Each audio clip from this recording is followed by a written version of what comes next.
ओम शांति। 10 नवंबर 2025।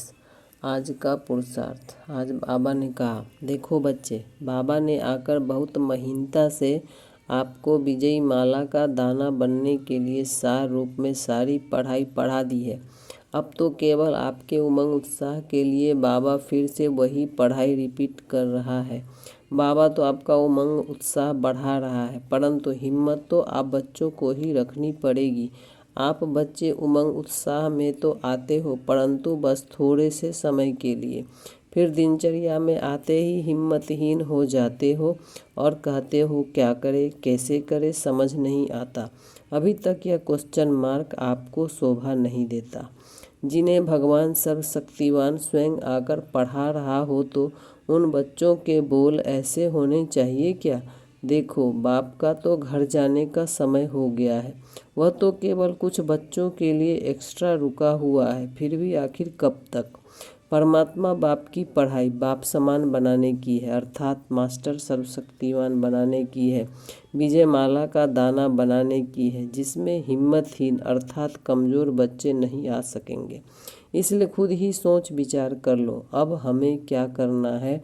बार बार सोचकर भारी हो जाना है या बाप समान हल्केरा बाप के संग जाना है।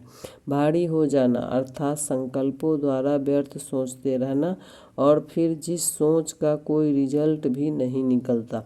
कभी अपनी परिस्थितियों के बारे में सोचते हो और कभी अपने ही संस्कारों की गई गलती के बारे में। एक गलती तो संस्कार वश हो गई, दूसरी गलती उस गलती को सोच सोच कर भारी होने की करते हो।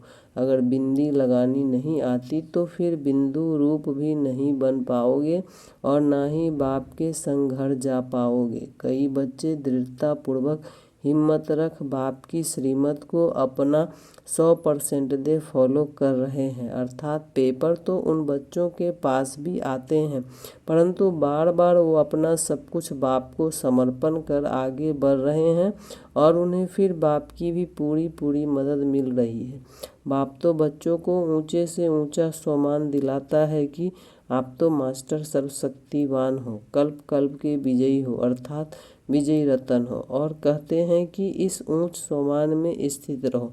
परंतु बच्चे क्या कहते हैं कि मैं कमज़ोर हूँ, मुझसे हो नहीं पा रहा है, क्या करूँ कैसे करूँ। ऐसे कमज़ोर सम्मान में स्थित रहते हैं, ना ही हिम्मत रखते हैं और ना ही दृढ़ता, फिर ऊंच पद कैसे पाएंगे। इसलिए अब बाप पर संपूर्ण निश्चय रख आगे से आगे बढ़ो। अच्छा, ओम शांति।